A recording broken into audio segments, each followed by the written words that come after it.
The LA Clippers have the game 5 of their lives to play on Wednesday night. I'll be in the building. What are the keys to getting it done, and what are the Clippers going to need to get the win again without Kawhi Leonard? Can they afford to lose game 5 at home?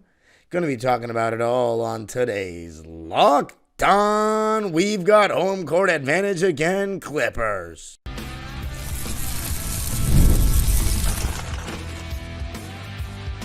You are Locked On Clippers, your daily Los Angeles Clippers podcast, part of the Locked On Podcast Network, your team every day.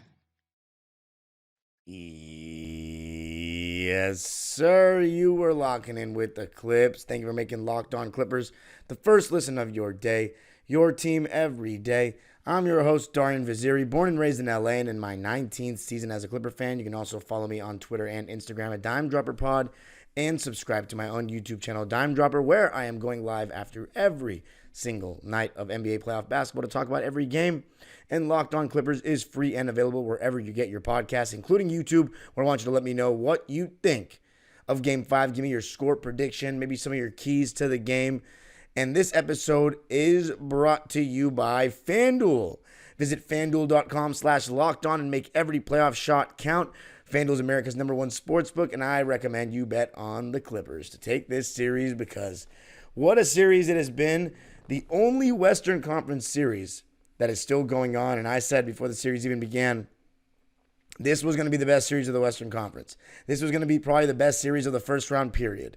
Part 3, Mavericks-Clippers. Obviously, it's been unfortunate to not have Kawhi Leonard, but the way James Harden has played, Paul George the last game, the Clippers are 2-2 headed back home, and also the disappointing play of Luka Doncic. You know, he's got that injury, but at the end of the day, he's been on the court. He's been good enough to put up a triple-double. He has not performed like Mavericks fans expected that he would, and like, to be honest, Clipper fans have expected, or would have expected from him. So the keys to getting the series win without Kawhi, because he's out for Game 5, and I would expect that he's out for the rest of the series, and quite frankly, based on the way this series has gone, it's better if they don't have Kawhi. He's been not looking like himself. We try to force feed him, and it slows us down. Let James Harden and Paul George try to beat this Mavericks team. Now, of course, that's risky. Before the series, if you had asked Clipper fans, would we beat the Mavericks without Kawhi? Most of them probably would have said no. Even though we played some good basketball without Kawhi before the season ended, I don't know if you'd bet on that against a team like Dallas, especially considering what Luka had done with us in the past. Now, the thing about it is, Luka Doncic, as we mentioned, is honestly being outplayed by James Harden at this point. James Harden has not only done a better job guarding him, he has abused him defensively, and you saw that in the fourth quarter of Game 4 over and over again. So much so that the Mavericks were trying to pre-switch to keep Luka Doncic out of the pick and roll where Harden was targeting him.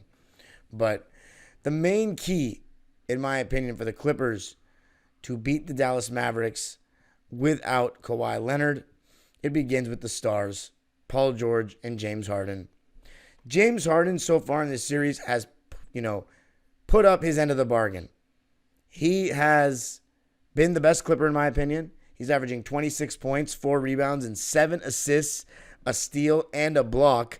First round, James Harden is real, and he's looking to try to get to the second round for the 8th consecutive season. He's shooting 54% from the field, 50 from 3 on 8.5 3-point attempts per game, and 91 from the foul line. It's been his best series since probably the 2021 first round against the Celtics, and that was a Celtic team that had Jaylen Brown injured and was starting Evan Fournier. So this is the most impressive first-round series he's probably had since he's been a member of the Houston Rockets. And it's amazing as Clipper fans that we've been blessed to see this, and I definitely have been impressed. I'll give James Harden his credit where it's due. He is definitely proving me wrong.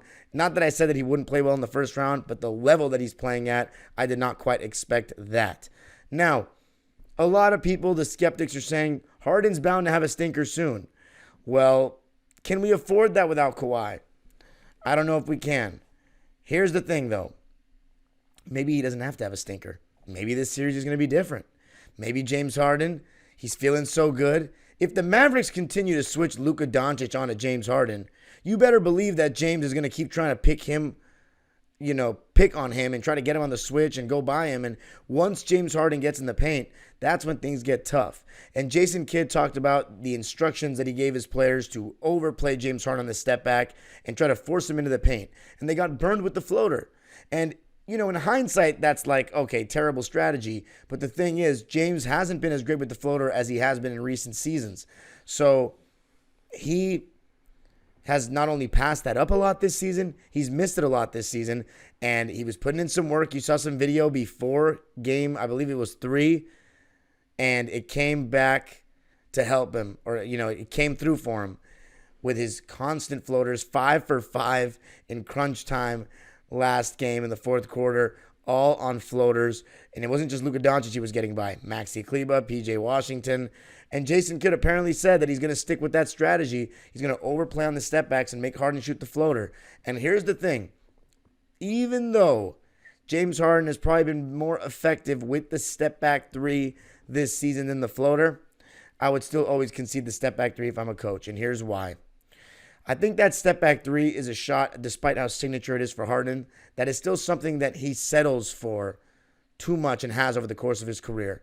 Especially in Houston, one of my biggest issues with Harden was I feel like he can turn the corner on mostly any defender when they're not hand-checking him.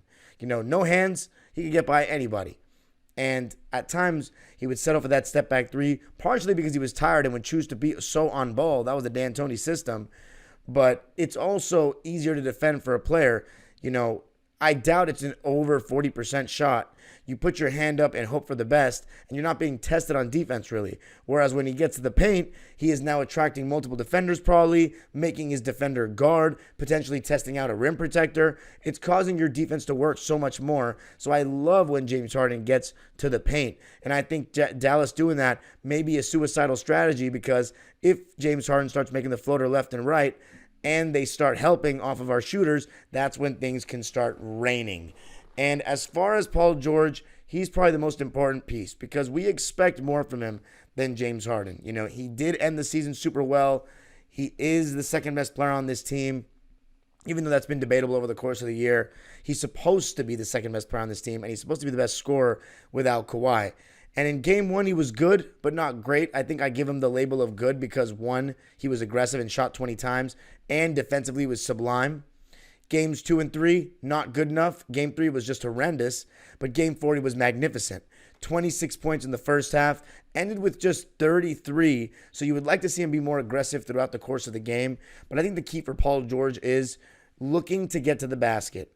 Last game, he was scorching hot from 3. But I don't know, you never know with Paul George. His shooting could just be broke from one night to the next. The issue is with Paul George is he takes so many tough shots. He's got to be able to get some easy baskets, get to the line, and that's by getting aggressive and going downhill. Let's try to get Kyrie Irving and Luka Doncic in the action guarding Paul George. We've seen it plenty on James Harden, but let's see them guard Paul George. And let's see a little bit of elbow P, mid-post P. We haven't really gone to that much in this series. A couple people have asked me, why haven't we gone to that enough, Darian? I don't know. We should. It's been something that we've been going to lately without Kawhi. We need Paul George to probably get 30-plus points to win this game. We need him to shoot 20 shots at least. And it's just going to take James Harden and Paul George playing at an extremely high level for 2 more games to get this done. Because in my opinion, the 2 games that Paul George has played well, we've won. And the 2 games he hasn't played well, we've lost. And I think the 2 games that Harden's played great, we've won. And the 2 games where I don't think he's been that good, we've lost, despite what the stats have said. So it really comes down to the stars. And coming up, going to be talking about the 2 biggest things, in my opinion, when it comes to winning championships and what the Clippers need to do individually and collectively to make sure they're doing these things well, defense and rebounding. Going to be talking about that coming up. I got to tell you a little something about DoorDash.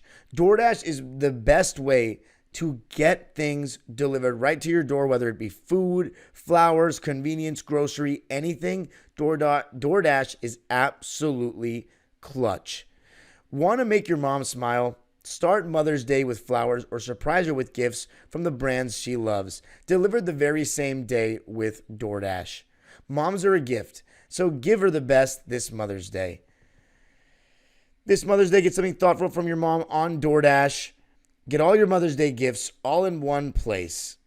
Get 50% off your next order up to $15 when you spend $15 plus on your next flour, convenience, grocery, or retail order, now with code LOCKEDONNBA.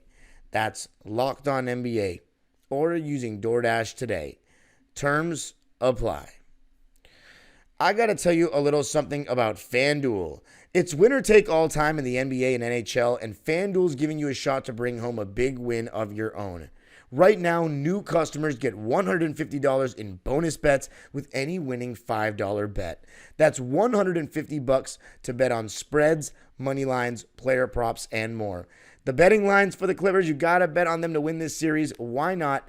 Visit FanDuel.com/lockedon and make every playoff shot count.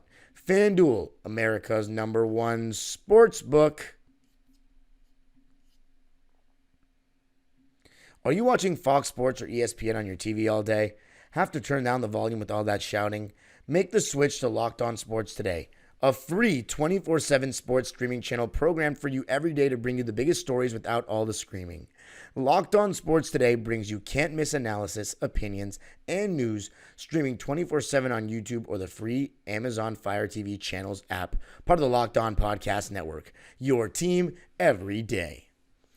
All right, the Clippers tied 2-2 and bringing it back home for Game 5, a huge Game 5. I will be in the building. I'll be taking a video, of course, as always, for my channel. Let me know if you're at the game and you see me. Come say hi, and I will be post-game doing the post-game interviews across the street from the Kareem statue, not next to it, across from the Kareem statue to the left of the Tom's Bar, and you won't be able to miss me. 10 minutes after the game, I will be there. Now, if you're at the game, please be loud. I think our crowd has been pretty good so far, but it's definitely been one of the weaker ones of the playoffs from what it sounds like on TV, and it has not been as loud as Lob City 2012 to 2015 Clipper crowd or even 06. We can go a level higher. Why doesn't anybody wear the shirt anymore? We're too bougie to wear the shirts now? I don't get it. Maybe we just got to go back to red shirts next year exclusively. I don't know, but let's bring your A game loud for 4 quarters, both ends of the floor. Thank you very much. But in terms of the Clippers, the main thing that you just got to keep doing is defending and rebounding, which I know is very, basic to say that. But Kawhi Leonard, what he takes away from the team besides his incredible scoring and leadership on the floor is defensively. Not only his on-ball defense, but, teams don't attack Kawhi Leonard in the pick and roll to, allow Kawhi to guard them. So he's off the ball a lot. And when Ivica Zubac needs a little bit of assistance down low guarding his man on the roll, that's when Kawhi, as that low man, is so good with his hands, his anticipation, his defensive IQ helps us so much. And we don't have any big forwards that we play because of that. PJ Tucker hasn't gotten burned in this series, which, in my opinion, is a very good thing. And so I think Ty Lue's done a very good job with that. And then Amir Coffey is not necessarily a big forward. Kobe Brown's not getting minutes. So Kawhi is really that only big forward. So the onus falls on Paul George a lot. And right now he's only averaging 5 rebounds. And right now as a team, we don't have anybody averaging 10 rebounds. Zubac, if you round up, he is with 9.8. But Kawhi was, funny enough, averaging 8 rebounds in those 2 games. We need everyone to rebound. Russell Westbrook's averaging 5, which is fantastic, in just 22 minutes of play, which is great. James Harden is averaging 4, which is fine for him, I'd say. Paul George is averaging 5. To be honest, with James Harden playing 41 minutes, you would like to see him get 5 rebounds. It's been a couple times where he's been lazy not boxing out. Paul George needs to average at least 7, probably, in my opinion, to win this series. He's averaging 5 right now. Norman Powell just 3. Terrence Mann 4. Mason Plumlee 4 off the bench. Amir Coffey 2. So we definitely need better effort on the glass. And defensively, so far the Zubac's drop coverage against Luka has been working. Sometimes he's late switched onto him and done a decent job staying in front and forcing him to take that step back 3, which right now is not falling for him. But you think, maybe he's due for a great game shooting the ball. I don't know.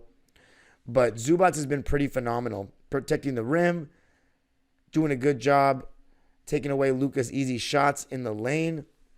And then, of course, Terrence Mann at the point of attack. He's just been absolutely spectacular, doing such a good job getting back around Luka, back around in front of Luka as Luka's snaking the screens and trying to keep Terrence Mann on his back. Terrence has done such a good job of getting back around, putting his hand up and not jumping on his pump fakes. He's been so spectacular defensively on Luka, despite the fact that this season Terrence Mann had been very average defensively overall throughout the course of the season for his standards.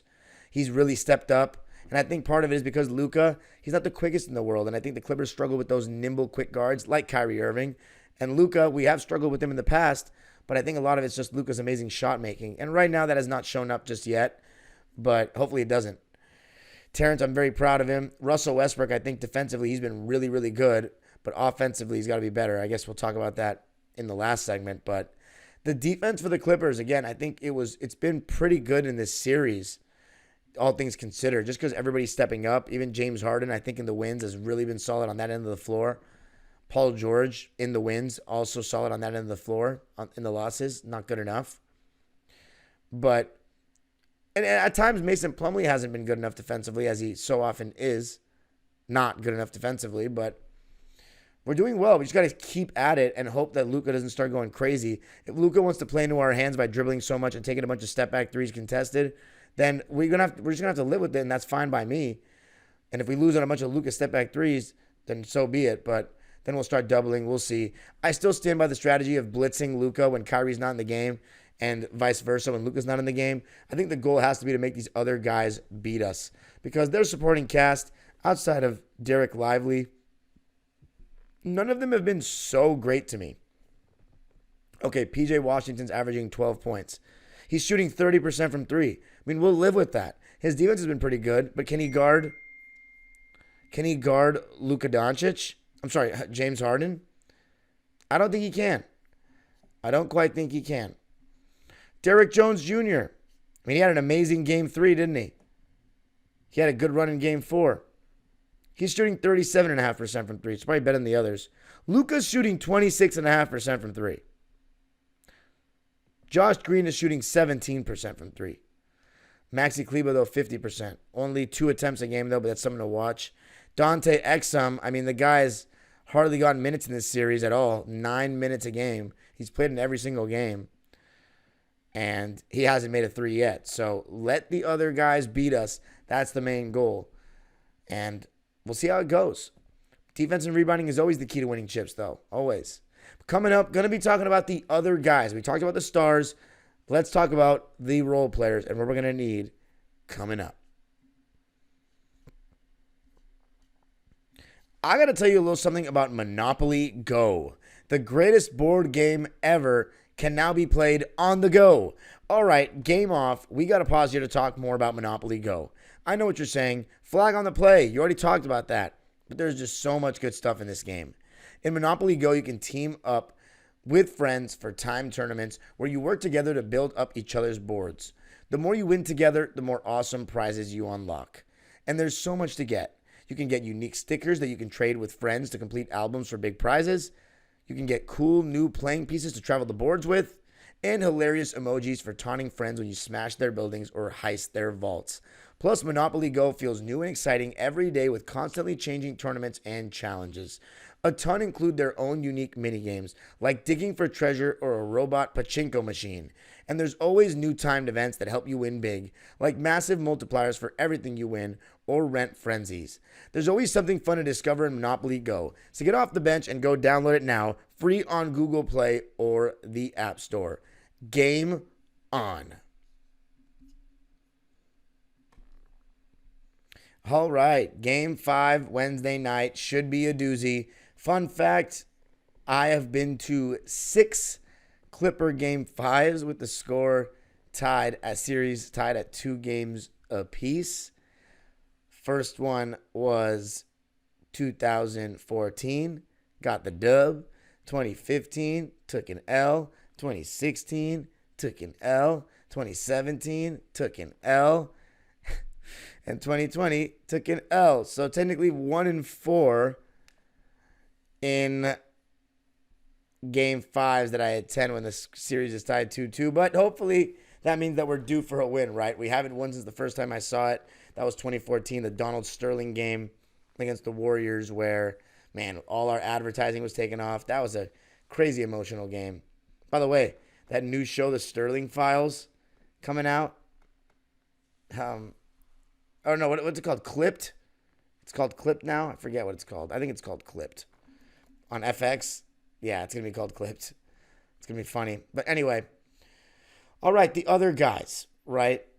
We need stuff from the other guys. Norman Powell, I don't think he's been that great in this series, but these last 2 games he started to pick it up. I thought he had his best game in Game 4, even though his highest scoring game was Game 3. I think we just need Norm to make shots and attack closeouts and do what he normally does. Look to get him going off that curl left to right and just definitely look to feed him. Then there's Zubats, who I think has been our most consistent player in this entire series. He's been good in basically every single game. I think the main thing is with Zoo, he's got to stay out of foul trouble and just continue to do what he's doing in drop coverage, rebound, and we got to look to keep feeding the ball down low against Gafford, or if they go small with Kleba at the 5, feed him down low, feed him. And if the Mavs are going to guard PJ Washington, put PJ Washington on Harden, Zoo pick and roll, they switch PJ Washington onto Zoo, and then Lively, who's done a good job switching on to Harden so far. And by the way, if I'm the Mavs, I play much more Lively. I switch 1 through 5. I would do that and stop switching Luka onto James Harden. But let's say PJ switches on to Zoo. We got to feed Zoo. Open season. Get him going. So I've been pretty confident about Zoo. Then Russ. Russ is a big one because when he's bad, he can be really bad. When he's good, he can be amazing. We're back at home. He's going to have the crowd back on his side. I think the main thing with Russ is you want to mix in possessions where he's bringing up the ball so he's not just constantly off ball. But I want him to be out there with Paul George a lot so he can come up the court and pass instead of looking to be erratic and go score. Those no-pass possessions, we can definitely do without those. I don't want to just go downhill for no reason with plenty of time on the shot clock. I think we go downhill when we see food. And there will be moments where he sees weaker defenders, and hopefully he can finish around the rim. But, good defenses, they know about Russ, his limitations. They're going to sag off and invite him to drive and make a tough shot. But I'd rather have that than him settling for a long jumper or even a jumper period at this point. Hopefully he can make a 3 or 2. If he misses his first 2, he should not shoot the third, in my opinion. And then we can get some defense. That's the one thing he's brought all series. If we can get some defense, hopefully get some stops, and then get out and run. That's what's worked for us the best in this series. Then you can see Terrence Mann thrive a little bit more. And that brings me to Terrence Mann. If he can continue to do what he's doing defensively, that'd be great. But he needs to let the 3 fly. There is still so much hesitancy in him shooting the 3 ball, even though in this series, the guy is shooting 50% from 3. He's shooting 33% from 2, but he's shooting 50% from 3. I mean, are you kidding me? He's got to keep shooting. Then Amir Coffey, he's not shooting very well in this series. 33% from the field and 29% from 3. He's got to keep shooting as well. Let it fly. And yeah, it's going to be a tough game. I really think it's a must-win because if we lose this game, we're going back to Dallas and they have one game to close us out in a hostile environment, and they're going to want it badly. We need to get this Game 5 so that at the very worst, we can ensure a Game 7 at our house. We've beaten them before, and oh boy, I'd love to go to another Game 7 with a sold-out crowd. I haven't experienced one since 2017, and that one was kind of depressing. It ended up being Chris Paul's last game as a Clipper and the end of Lob City as we knew it. But anyway, the other guys and the stars are the key. I mean, that's basically the whole team. But defense and rebounding, always what's going to win. You can follow me on Twitter and Instagram at DimeDropperPod. Subscribe to my own YouTube channel, Dime Dropper, where a video of the game will be out. But I'll also be doing a video of Locked On Clippers after the game. But go check out Dime Dropper channel. I'm almost at 10K on that channel. And, of course, Locked On Clippers is free and available wherever you get your podcast. Make sure you subscribe on Locked On Clippers right here. Hit the notification bell so you know every single time a video is posted. And give me your score prediction in the comments section below. Let's do it. Be loud if you're at the game. The age-old proverb continues. Go Clippers.